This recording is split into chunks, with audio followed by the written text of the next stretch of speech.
Halo semua teman-teman sebangsa dan setanah air. Perkenalkan, nama saya Adi Fahmi. Lahir di Bandung tanggal 16 Agustus tahun 96. Ya, sisanya informasi yang kurang penting. Oke, langsung aja. Pada kesempatan kali ini, jadi dalam akuntansi pensiun ini berkaitan erat dengan 3 pihak, yaitu pihak pemberi kerja, pekerja, dan lembaga keuangan, bank, atau pengelola dana pensiun. Yang udah biasa kita hadapin selama ini kan di bab sebelumnya itu pasti mengenai imbalan kan, yang biasanya emang kita catat salaries expense misalnya.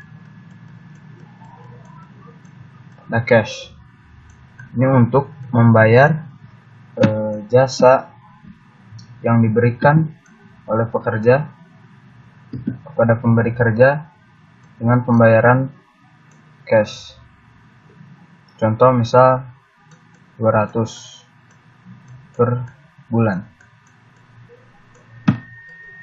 Nah, kalau misal ini kan kita catat biasa kayak gini. Sedangkan kalau imbalan yang ditangguhkan, yang biasanya kita tahu bukan pada cash tetapi pada payable.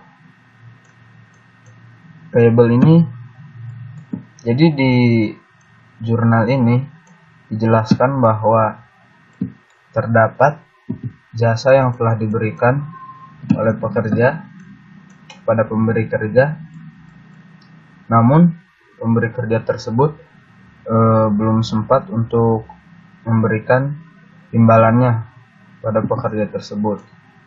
Makanya itu jadi imbalan yang ditangguhkan. Sedangkan dalam bab pensiun ini, kalau dibilang sih secara kasarnya, ini menjelaskan bagaimana pemberi kerja ini menangguhkan imbalannya, namun dalam jangka waktu yang lama. Misal dari tahun pertama ke 10 tahun kemudian, sampai pada saatnya pekerja menerima imbalan setelah mereka selesai bekerja. Oke. Selain dua pihak terkait ini, pemberi kerja juga berhubungan dengan lembaga keuangan. Misal tiap bulan pekerja menerima 200. Namun jika pemberi kerja mengikuti dana pensiun, maka dia akan memotong gaji pekerjanya. Jadi misal cuma dapat 160 dan yang 40-nya itu dikasihin ke lembaga keuangan.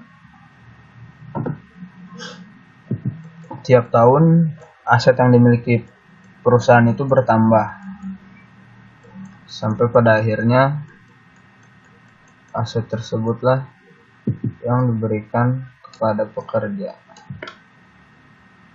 Oke, itu simpelnya dari imbalan prasakerja dan dana pensiun. Itu pengumpulannya terbagi menjadi 2 cara. Yang pertama yaitu kontributori.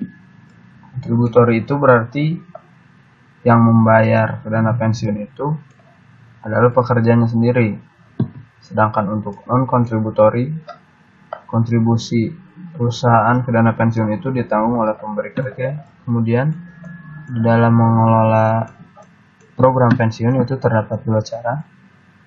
Yang pertama adalah defined contribution plan. Fungsinya adalah contribution. Jadi dalam tipe pengelolaan dana seperti ini, perusahaan dan pemberi dana pensiun itu telah membuat sebuah kontrak di mana isinya adalah kontribusi tetap setiap tahun yang harus diberikan perusahaan. Oke, jadi tiap tahun misalkan harus bayar sekian dolar kayak gitu ya. Namun di akhir masa kerja pegawai itu kita nggak tahu manfaat yang didapat itu berapa, tergantung dari kontribusinya tadi. Jadi ini resikonya itu bakal ditanggung oleh pekerja, karena ya nggak mempertimbangkan faktor-faktor lain. Pokoknya nggak mau tahu tiap tahun harus bayar segitu aja, kayak gitu contohnya. Kemudian yang kedua adalah defined benefit plan.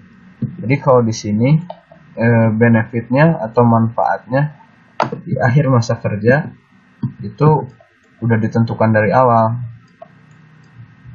Makanya pekerja itu nggak nanggung resiko dalam tipe program benefit plan ini. Jadi tiap tahun itu perusahaan mempertimbangkan juga bagaimana tingkat bunga, bagaimana kenaikan gaji mungkin, atau misalkan variabel-variabel lain yang perusahaan itu harus menyewa seorang aktuaris.